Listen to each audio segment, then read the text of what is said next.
पहाड़ी के नीचे रामगढ़ नाम का एक गांव था। गांव के सारे जानवर हरी घास खाने के लिए सुबह उसी पहाड़ी के ऊपर बसे जंगल में जाते और शाम होते होते घर वापस आ जाते थे। हर दिन की तरह लक्ष्मी नाम की एक गाय अन्य गायों के साथ उसी पहाड़ी के जंगल में घास खाने के लिए गई थी। वह हरी घास खाने में इतनी ज्यादा प्रसन्न थी कि वह कब एक शेर की गुफा के पास पहुंच गई, उसे पता भी नहीं चला। शेर अपनी गुफा में सो रहा था और वह पिछले 2 दिनों से भूखा भी था। जैसे ही लक्ष्मी शेर की गुफा के पास पहुंची, गाय की खुशबू से शेर की नींद खुल गई।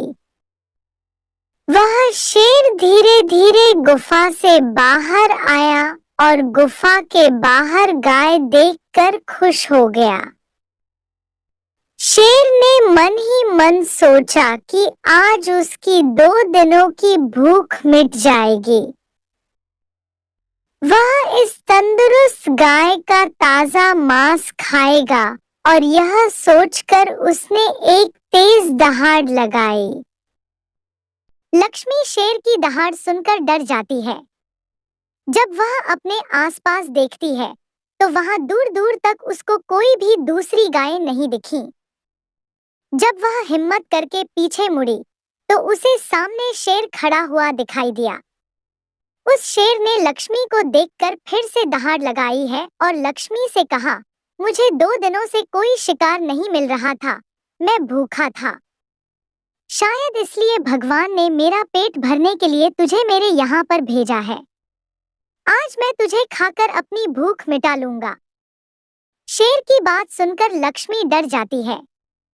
वह रोते हुए शेर से कहती है, मुझे जाने दो, मुझे मत खाओ। मेरा एक छोटा बच्चा है जो अभी सिर्फ मेरा ही दूध पीता है और उसे घास खाना अभी तक नहीं आया है। लक्ष्मी की बात सुनकर शेर हंसते हुए कहता है, तो क्या मैं अपने हाथ में आए शिकार को ऐसे ही जाने दूं? मैं तो आज तुझे खाकर अपनी 2 दिनों की भूख मिटाऊंगा। शेर के ऐसा कहने पर लक्ष्मी उसके सामने रोने लगी और विनती करते हुए कहती है कि आज मुझे जाने दो। मैं आज अपने बछड़े को आखिरी बार दूध पिला दूंगी और उसे बहुत सारा प्यारा करके कल सुबह होते ही तुम्हारे पास आ जाऊंगी। फिर तुम मुझे खा लेना और अपना भूखा पेट भर लेना।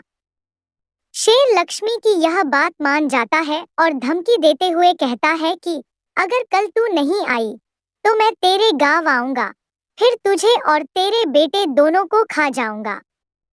लक्ष्मी शेर की यह बात सुनकर खुश हो जाती है और शेर को अपना वचन देकर गांव वापस चली जाती है। वहां से वह सीधे अपने बछड़े के पास जाती है, उसे दूध पिलाती है और बहुत सारा प्यार करती है। फिर बछड़े को शेर के साथ हुई सारी घटना बताती है और कहती है कि उसे अब अपना ध्यान बुद्धि रखना होगा। वह कल सुबह होते ही अपना वचन पूरा करने के लिए शेर के पास चली जाएगी। अपनी माँ की बातें सुनकर बछड़ा रोने लगता है।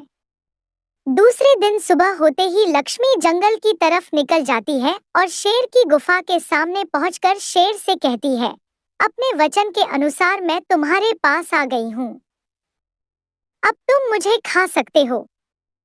गाय की आवाज सुनकर शेर अपनी गुफा से बाहर निकल कर आता है और भगवान के अवतार में प्रकट होते हैं।